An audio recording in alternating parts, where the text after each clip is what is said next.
Hello दोस्तों, कैसे हैं आप? आई होप अच्छे ही होंगे। आज मैं अफसर बिटिया का 5वां और अंतिम भाग देकर आई हूँ। अगर कहानी पसंद आए तो प्लीज़ लाइक कीजिए और कमेंट कीजिए। अब आगे। राधा भी खाना पीना छोड़ देती है।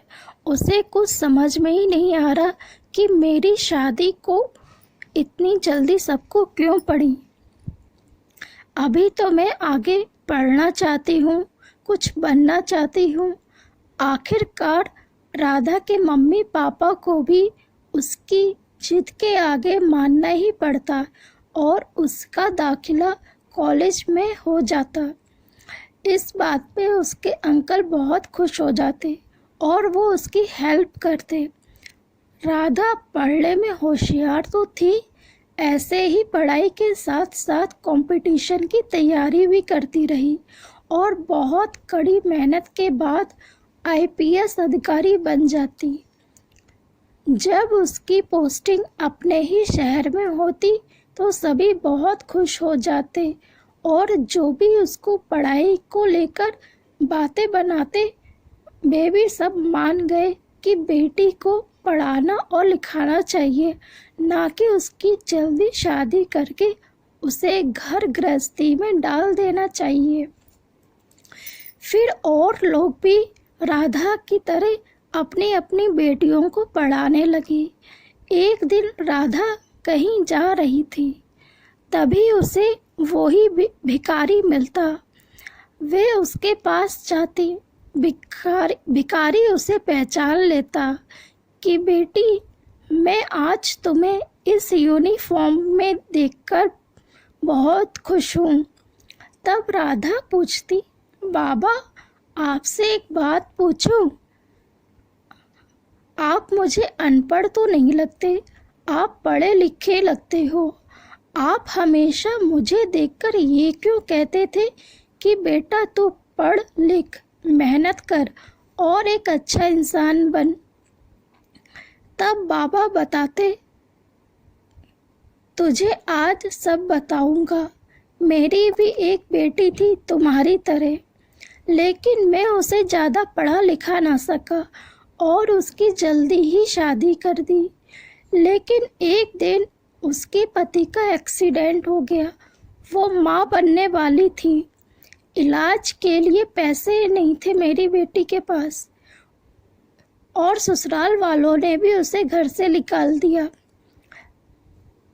ज़्यादा कुछ पढ़ी लिखी भी नहीं थी, तो ना तो उसे कोई काम मिला, ना ही किसी ने उसकी मदद की। और एक दिन मेरे दामाद की भी मृत्यु हो गई।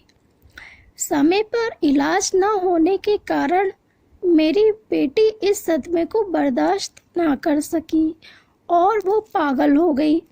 ऐसे ही कुछ दिन बाद उसकी भी मृत्यु हो गई। तब मुझे लगा, अगर मैं अपनी बेटी को पढ़ाता लिखाता तो आज वे जिंदा होती, उसकी ये हालत ना होती और इस समाज से भी लड़ पाती। तो मैं भी जब भी किसी लड़की को देखता हूँ तो यही कहता हूँ कि बेटा तू पढ़ लिख, क्योंकि एक बेटे का पढ़ा लिखा होना बहुत ज़रूरी है। मैं अपनी देखभाल तो करती, साथ में अपने परिवार की भी अच्छे से कर सकती है। इसलिए जब भी तुझे देखता हूँ तो यही कहता, आज तुझे ऐसे देखकर मुझे बहुत खुशी हो रही है। ये सब सुनकर राधा की आंखें भी नम हो जाती और कुछ लोगों के साथ एक निजी संस्था खोलती जिसमें बेटियों को पढ़ाया जाता और उन्हें आत्मनिर्भर बनाने का प्रयास किया जाता, जिससे आगे चलकर वो अपना भरण पोषण कर सके। इस संस्था की सारी जिम्मेदारी वो उन्हीं बाबा को सौंप देती। वो भी इस जिम्मेदारी को पाकर बहुत खुश हो जाते और सोचते, कम से कम जब मैं अपनी बेटी को ना बचा सका और बेटियों को तो बचा सकूं। ये कहानी यहीं समाप्त होती है।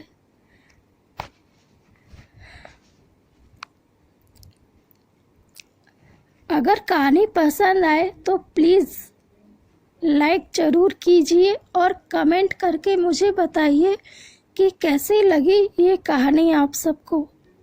धन्यवाद।